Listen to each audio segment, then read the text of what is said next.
ऐसा है ना, ठाकुर जी की जो मर्जी होती है उसे मनुष्य नहीं टाल सकते।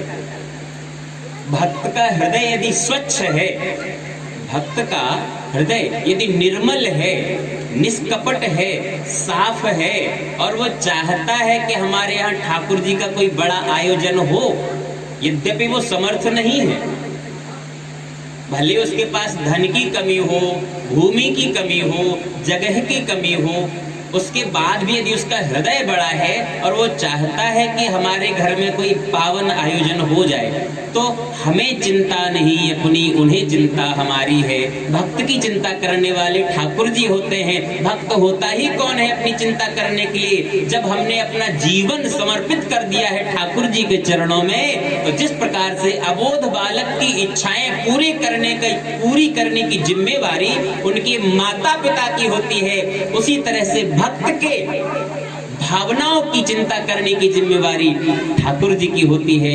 यद्यपि इतना बड़ा आयोजन ये होने वाला नहीं था, लेकिन कहीं ना कहीं हमारे भक्त के हृदय में ये भावना रही होगी कि बड़ा आयोजन हो जाए, तो ठाकुर जी ने छोटे से रूप को ही बड़ा रूप ले लिया, और आज आप सब इतना सुंदर कलश यात्रा करके आए हैं। ऐसा पावन अवसर आप सभी को प्राप्त हुआ है कि अब नवरात्रि जैसा पावन पर्व, नवरात्र वैसे यदि कोई कथा करवाता है तो पंडित जी के पास जाके स्पेशल मुहूर्त निकलवाता है। महाराज कोई ग्रह खराब ना चल रहे हो, हमारे शुक्र अस्त्र तो नहीं है, गुरु अस्त्र तो नहीं है, चंद्रास्त्र तो नहीं है, कहीं कोई अग्निवास है भी कि नहीं है हवन के लिए। लेकिन ये समय देखिए आप, जब कोई भक्त निष्कपट होकर के सच्चे भाव से ठाकुर जी से प्रीति करता है, तो जोग लगन ग्रहवार तिथि सकल भय अनुकूल, इसी महीने में, चैत्र के महीने में शुक्ल पक्ष में नवमी के दिन भगवान श्री राम इस धरती पे आए थे, और जिस दिन हमारी कथा का विराम है, हवन है, उस दिन भी राम नवमी भी होगी। तो कितने अच्छे अवसर। पहली बात तो नवरात्रि का एक एक क्षण शुभ मुहूर्त होता है। ऐसा क्यों कहा तुलसीदास जी ने कि जोग लगन ग्रहवार तिथि सकल भय अनुकूल? ये अपने आप अनुकूल नहीं हुए हैं, ये तो नवरात्रि की नवमी थी, वो तो अनुकूल हर बार जब जब नवरात्रि आती है तब तब सारे मुहूर्त अनुकूल होते हैं। ये स्वयं सिद्ध मुहूर्त है नवरात्रि के 9 दिन।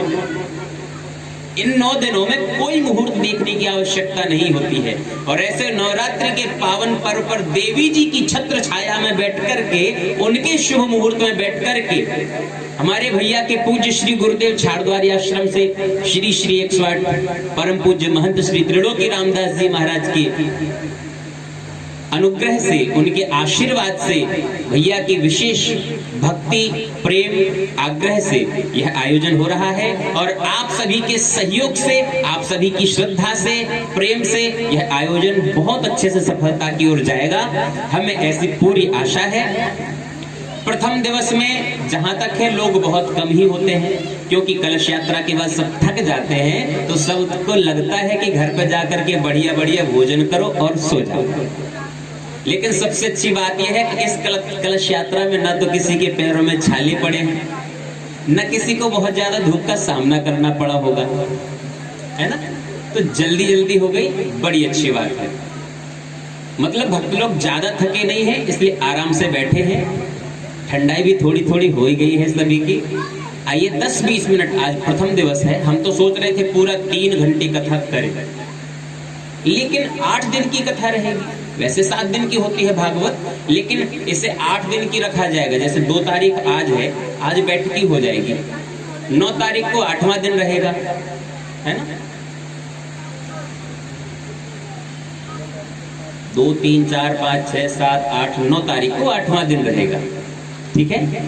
तो 8वें दिन भी कथा होगी, जिस दिन हवन है उस दिन भी कथा होगी।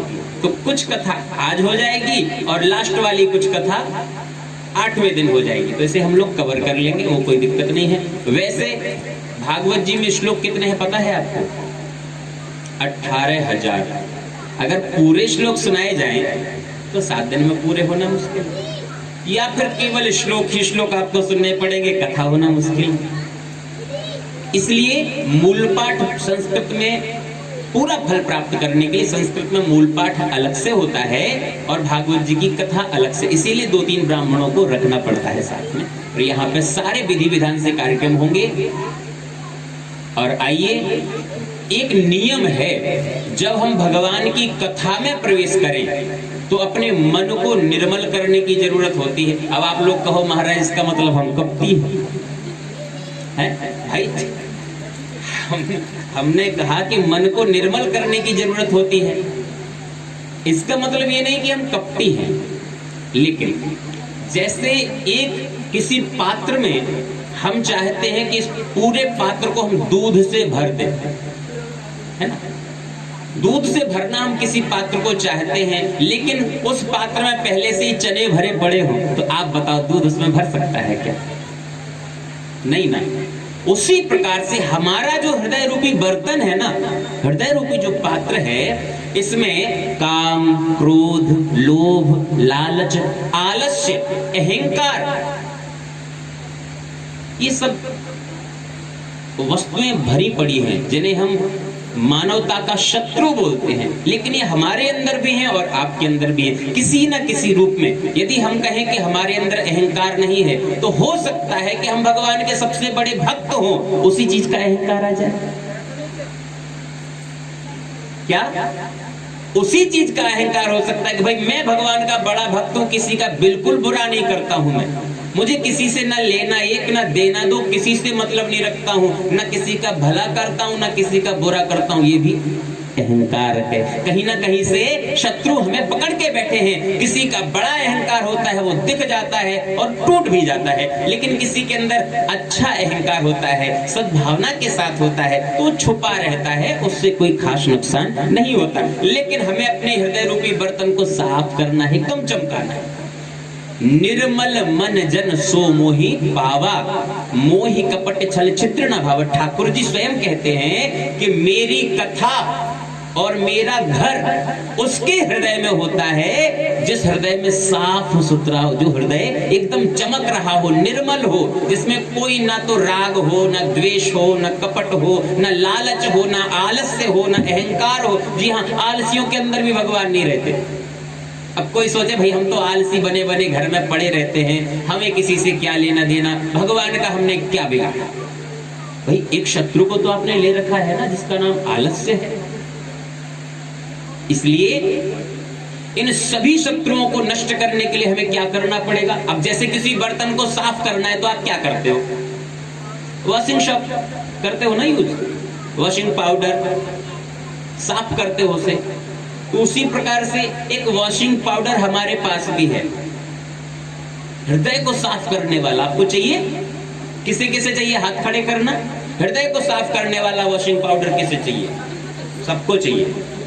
बहुत सरल, फ्री में आने वाला है। आप लोगों को करना क्या है? एक संकीर्तन रूपी साबुन है, इससे हृदय रूपी बर्तन साफ होता है। अब आपको क्या करना है? जब आप बर्तन साफ करते हो तो हाथों का उपयोग करते हो ना, तो इसमें आपको ताली बजानी है, ठीक है। और जो संकीर्तन रूपी साबुन है, इसे कैसे आप यूज करोगे? इसको आपको बोलना पड़ेगा। जो हम कीर्तन बोलेंगे वो आप बोलोगे। जितने जोर से हम बोलेंगे उतने ही जोर से आपको भी बोलना है। उससे क्या होगा? जितने जोर से आप बोलोगे, समझ लेना, उतने ही जोर जोर से रगड़ के आप बर्तन को साफ करते हैं। क्या?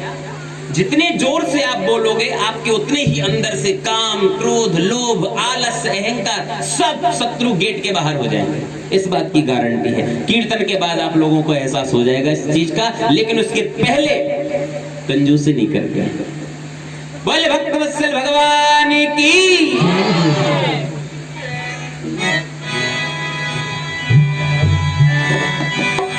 तू राधे राधे गाले और झूम ले मस्ती में। तू राधे राधे गाले और झूम ले मस्ती में। सब गाइए। राधे राधे गाले और झूम ले मस्ती में। तू राधे राधे गाले और झूम ले मस्ती में। गाले और झूमे ले मस्ती में। अब आप लोग सोच रहे होगे महाराज हमें तो गाना नहीं आता, हम गाने के लिए कब बोल रहे हैं? एक बार वृंदावन में मीराबाई जी संकीर्तन कर रही थी, बढ़िया बढ़िया पद गा रही थी, नाच रही थी। तुलसीदास जी उस नृत्य को देख रहे थे। जब मीराबाई का नृत्य खत्म हो गया, गाना बंद हो गया, वो चली गई अपने आश्रम में। इतने में तुलसीदास जी आए। एक कोयला पड़ा हुआ था, मीराबाई रोज उसी स्थान पे आती थी गाने के लिए। तो तुलसीदास जी ने लिख दिया, कृपया राग में गाइए, क्योंकि मीराबाई को गाना नहीं आता था, राग नहीं आता था। इतना लिख करके तुलसी बाबा गए। दूसरे दिन प्रातःकाल मीराबाई फिर से आई उसी जगह गाने के लिए, भगवान के पद गाने के लिए। उन्होंने देखा कि यहाँ तो लिखा है राग में गाइए और मुझे राग आता नहीं है, अब मैं क्या करूं? और ठाकुर जी की भक्ति तो मैं छोड़ नहीं सकती हूँ किसी के कहने से, अब क्या करूं? उन्होंने वही कोयले का टुकड़ा उठाया, कुछ नहीं बिगाड़ा, कुछ भी नहीं बिगाड़ा। जहां लिखा था ना राग में गाइए, उसके आगे लिख दिया अनु। क्या महाराज? अनुराग में गाइए। आपको राग की नहीं, अनुराग की आवश्यकता है, सच्चे हृदय से। तू राधे राधे गाले और झूले मस्ती में, तू राधे राधे गाले और झूले मस्ती में, तू राधे राधे गाले और झूले